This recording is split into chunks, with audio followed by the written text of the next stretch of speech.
በዕብራይስጥ ቋንቋ ኢየሩሳሌም በአረበኛ አልኩድስ ተብላ የምትጠራው ኢየሩሳሌም ከተማ። ክቡራን የአፍሪቲዩብ ቤተሰቦች ዛሬ ስለ ኢየሩሳሌም ከተማና በኢየሩሳሌም ከተማ ምን አይነት የሥራ ዕድሎች አዋጭ ናቸው የሚለውን የምንመለከት ይሆናል። ፕሮግራሙን ከወደዳችሁት ላይክ፣ ሼር፣ ኮሜንት አድርጋችሁ ለቻናላችን አዲስ የሆናችሁ ተመልካቾቻችን ደግሞ ቻናላችንን ሰብስክራይብ አድርጋችሁ ተጨማሪ ቪዲዮዎች እንዲደርሷችሁ ማድረግ ትችላላችሁ። ፕሮግራሙን አዘጋጅቼ የማቀርብላችሁ እኔ ኤፍሬም ታጠቅ ነኝ። እስከ ፕሮግራማችን ፍጻሜ ድረስ አብራችሁን ቆዩ።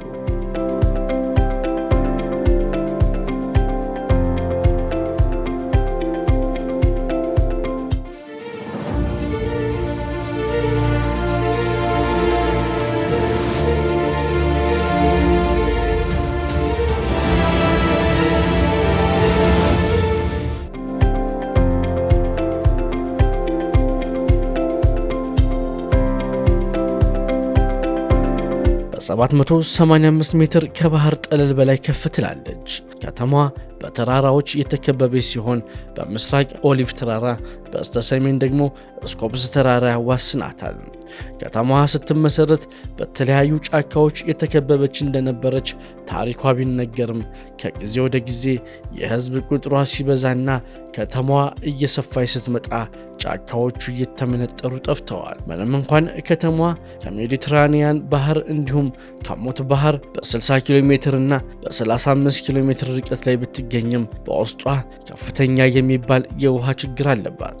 ከቤተልሔም፣ ቤተጃላ፣ አቡዶስ፣ ማካላ፣ ኡድሚም፣ ራማላ ከተሞች ጋርም ትዋሰናለች። ከ5000 ዓመታት በላይ ዕድሜ ያላት ኢየሩሳሌም ከ1 ሚሊዮን በላይ ነዋሪዎች እንዳሏትም ይገለጻል። ከነዋሪዎቿ 33 በመቶ እስልምና ተከታይ፣ 63 በመቶ አይሁዶች እንዲሁም 2 በመቶ የክርስትና እምነት ተከታዮች አሏት። ከተማዋ የተለያዩ የሃይማኖቶች መገኛ ከመሆኗ በተጨማሪም የበርካታ ባህሎች መገኛም ናት። በ2009 የአረብ ባህል ማዕከል የተደረገ ሲሆን የፓለስታን ብሔራዊ ቲያትር ቤት መገኛም ናት። ከቼክ ሪፐብሊኳ ፓራጓ፣ ከጃፓኗ አያቤ፣ ከፈረንሳዩ ማርሴል እንዲሁም ከአሜሪካዋ ኒውዮርክ ከተማ ጋር እህት ከተማም ተደርጋለች። በ1000 ዓመተ ዓለም ንጉሥ ዳዊት ከተማዋን መስርቶ የአይሁድ ዋና ከተማ አደረጋት። ከ40 ዓመታት በኋላም ልጁ ንጉሥ ሰለሞን የመጀመሪያውን ቤተ መቅደስ ገነባባት። ሆኖም በ586 ዓመተ ምህረት ባቢሎናውያን በቁጥጥራቸው ስር ሲያውሏት ቤተ መቅደሱን በማፍረስ አይሁዳውያንን ከከተማዋ እንዲወጡ አደረጉ። ከ50 ዓመታት በኋላ የፐርሺያ ገዢ ንጉሥ ሳይረስ አይሁዶች ወደ ከተማቸው እንዲመለሱ በመፍቀድ ቤተ መቅደሳቸውን አሰራ። በ332 ዓመተ ዓለም ደግሞ በታላቁ አሌክዛንደር አገዛዝ ስር ወደቀች። ለቀጣዮቹ በርካታ ዓመታትም በሮማውያን፣ ፐርሺያውያን፣ አረቦች እንዲሁም በግብፃውያን ተገዝታለች። ከ1516 እስከ 1917 በኦቶማን ቱርክ ስር ከነበሩ የመካከለኛው ኤስያ ከተሞች መካከል አንዷም ነበረች። በመጀመሪያው የዓለም ጦርነት ወቅትም በታላቋ ብሪቴን ቅኝ ግዛት ስር የነበረች ሲሆን በ1948 እስራኤል ከእንግሊዝ አገዛዝ ነፃ ስትወጣ ኢየሩሳሌም ነፃነቷን አግኝታለች። በ1949 የእስራኤል የመጀመሪያው ጠቅላይ ሚኒስትር ዴቪድ ቤን ጉሪየን ኢየሩሳሌም የእስራኤል ዋና ከተማ እንደሆነች አወጀ። በ1950 በርካታ የእስራኤል መንግስታት ቢሮአቸውን ወደ ከተማዋ አዞሩ። ሆኖም ይህ አዋጅ የሰራው በከተማዋ ምዕራባዊ ክፍል ብቻ ሲሆን የተቀረው ደግሞ የጆርዳን አካል ሆነ። ሆኖም ፍልስጤም የእስራኤልን አዋጅ እንደማትቀበለው በመግለጽ ሀገሪቷ ዋና ከተማዬን ወራለችም አለች። እናም የተወሰኑ ሀገራት እንደ ሩሲያና ቻይና የመሳሰሉት የከተማዋ ምስራቃዊ ክፍል የፍልስጤማውያን መሆኑን እንደሚቀበሉ ገለጹ። ሁለቱ ሀገራትም ለበርካታ ዘመናት በከተማዋ ባለቤትነት በተደጋጋሚ ጦርነት ውስጥ ገብተዋል።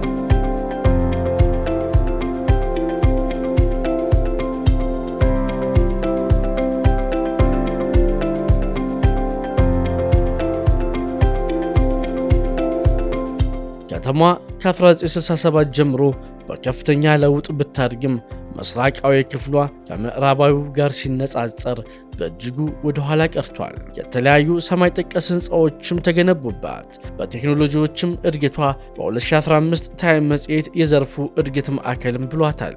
ከተማዋ በአይሁድ የ3000 በክርስትና 2000 እንዲሁም በእስልምና ሃይማኖት 1400 ዓመታት ባለቤት ናት። በሦስቱም ሃይማኖት ከፍተኛ የታሪክ አስተዋጽኦ ያላት ሲሆን በውስጧም 1204 ምኩራቦች፣ 158 አብያተ ክርስቲያን፣ 73 መስጂድም ይገኙባታል።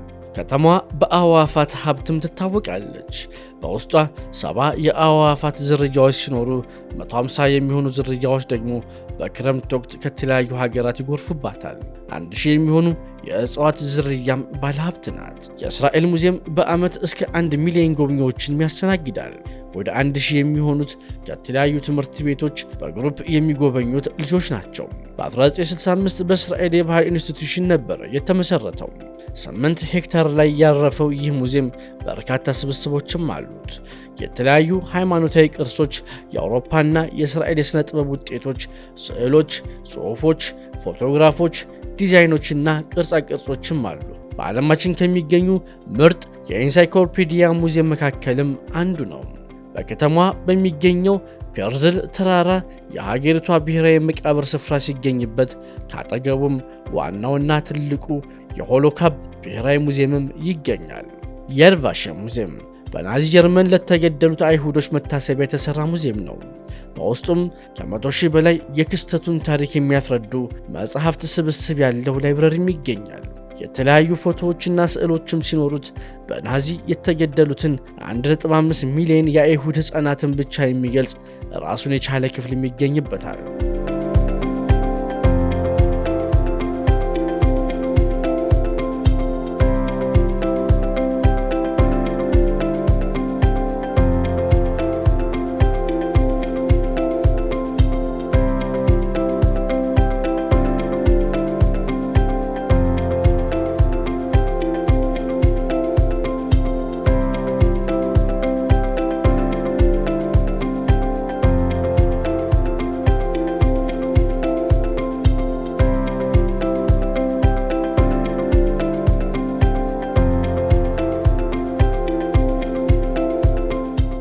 ዩኒቨርሲቲ በ1918 ተቋቁሞ በ1925 ክፍት ሆኗል። አሁን ያለችው እስራኤል ከመመስረቷ በፊት ነበር ተቋሙ የተከፈተው። እናም በሀገሪቱ ሁለተኛው በዕድሜ ትልቁ ዩኒቨርሲቲ ነው። በኢየሩሳሌም 3 ከከተማዋ ወጣ ብሎ በሬሆስት ከተማ ደግሞ አንድ ካምፓስ አለው። በውስጡ የዓለማችን ትልቁ የአይሁድ ጥናት የሚካሄድበታል። የሀገሪቷ ብሔራዊ ላይብረሪ ይገኝበታል። 5 ሆስፒታሎች፣ ከ100 በላይ የጥናትና ምርምር ሴንተሮችና 315 የትምህርት ዲፓርትመንቶችም አሉት። በ2018 በተደረገ ጥናት በሀገሪቱ ከሚመረቁ 1/3 የሕክምና ባለሙያዎች ከዩኒቨርሲቲው ነው የሚገኙት። ዩኒቨርሲቲው እንደነ አልበርት አንስታይን፣ ሲግሙንድ ፍሮይድ፣ ማርቲን ቡበር እንዲሁም 4 የእስራኤል ጠቅላይ ሚኒስትሮችን ያስተማረ ሲሆን 15 የሚሆኑ የኖቤል ፕራይዝም ተሸላሚዎችም ከዚሁ ዩኒቨርሲቲ ነው የወጡት። በአሁኑ ወቅትም 23,000 ተማሪዎች አሉት። በዓለማችን ምርጥ ከሚባሉ 100 ዩኒቨርሲቲዎችም ውስጥ ይካተታል። ሌላኛው በከተማዋ የሚገኘው ዩኒቨርሲቲ ደግሞ በ1957 የተመሰረተው የኢየሩሳሌም ዩኒቨርሲቲ ኮሌጅ ነው። በቀድሞ ስሙ አሜሪካን ኢንስቲትዩት ኦፍ ሆሊላንድ ስተዲስ 70 ከሚሆኑ በሰሜን አሜሪካ ከሚገኙ ዩኒቨርሲቲዎች እንዲሁም በአፍሪካና ሩሲያ ውስጥ ከሚገኙ ዩኒቨርሲቲዎች ጋር በጋራ የሚሰሩ ሲሆን የተለያዩ የቴዎሎጂካል ትምህርቶችንም ይሰጣል። በኢየሩሳሌም ምን አይነት ስራዎች አዋጭ ናቸው የሚለውን ስንመለከት ደግሞ በዋነኝነት በቴክኖሎጂ፣ የእንግሊዝኛ መምህርነት፣ የጤና ባለሙያ፣ ማርኬቲንግ እና ፋይናንስ የሥራ ዘርፎች ይጠቀሳሉ። በእነዚህ የሥራ መስኮች ሰራተኞች ቢሰማሩ ከፍተኛ ገቢ ሊያገኙ እንደሚችሉ ይነገራል። ክቡራት ተመልካቾቻችን በኢየሩሳሌም ከተማ ላይ ያተኮረው የዛሬው የቅኝ ዝግጅታችን ይህን ይመስል ነበር።